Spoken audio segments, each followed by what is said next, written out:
Today on Passion for Food, we make these amazing chicken Parmesan sliders. They might be small, but they're big on flavor. And even though they look and feel super fancy, they're actually incredibly easy to make. I guess we could say there's just no way to foul these up. So no need to be a little chicken about trying this. Let's go ahead and jump in and get started. And the first thing we want to do is make a real simple marinara sauce. Now you could use jarred sauce, I guess, if you want to make the marinara fairy cry. But to get this amazingly easy sauce started, we want about a tablespoon of olive oil and 1 large onion. It's really striking how much flavor that adds. Along with 3 or 4 whole garlic cloves. We just want to saute our garlic and onions a little bit, just until you start developing color on the outside. This is going to help deepen the flavor of our marinara sauce. And to that, we're going to add 2 cans of stewed tomatoes. Diced or crushed would also be fine. Along with a tablespoon of salt, about a teaspoon of black pepper, about a tablespoon and a half of Italian seasoning, and perhaps most controversial of all, a teaspoon of MSG. Now, I know you might have been told this is the worst stuff in the world, but it's fine.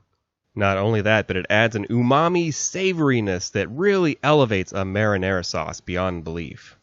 So we'll just give that a mix as it comes up to a simmer, and then we want to cover this and let it simmer for about 30 minutes.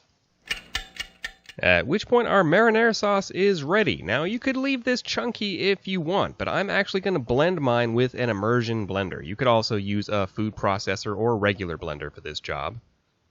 That's why I didn't wind up crushing the garlic earlier. It was all going to get blended together in the end anyway.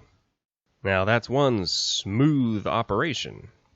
Anyway, once our marinara has been de-chunkyified, we want to go ahead and take just a moment to taste this for seasoning. But luckily that was perfect, so our marinara sauce is done. So let's set that aside and flock on over here and talk about our chicken. Now normally with chicken parm we would bisect that in half and flatten it out, but because we want sliders we're going to be cutting it the other way. So we'll go ahead and slice this down lengthwise. And I did think about stuffing more fun poultry puns in here, but I'm sure you guys are getting tired of all of my cutting remarks. Anyway, here's a spicy tip. Once we have that all sliced up, we're going to season the meat directly with salt and pepper. I know a lot of people season their dredge, but I think it's much more effective flavor-wise this way. Anyway, we just want to grab as many slices of this as we're going to make sliders, and it's time for the crispification to begin. Starting with a flour dredge, we want to get everything thoroughly coated in flour, but dust off the excess before we go into our eggs. Get those nicely coated in that excellent mixture.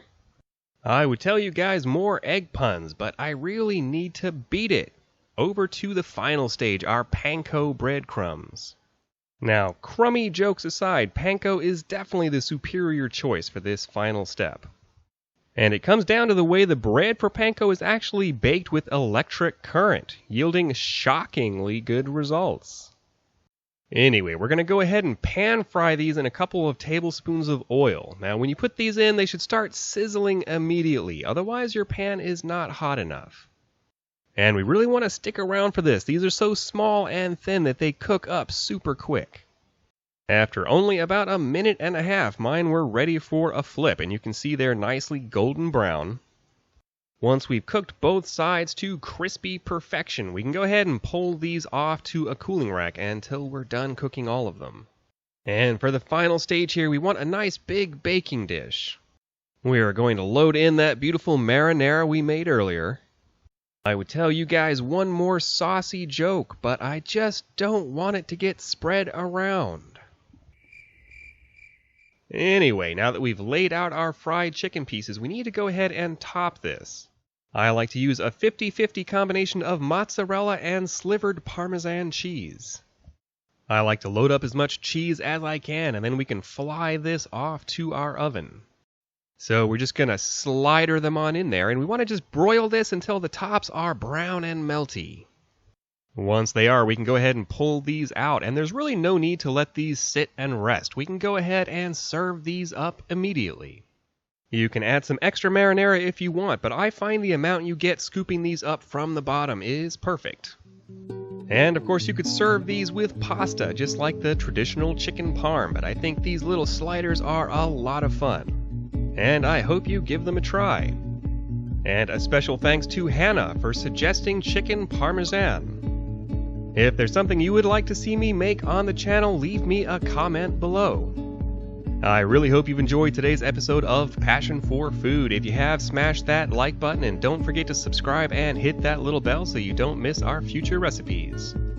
And check out one of our other great videos playing on the screen now. This has been Graham with Passion for Food.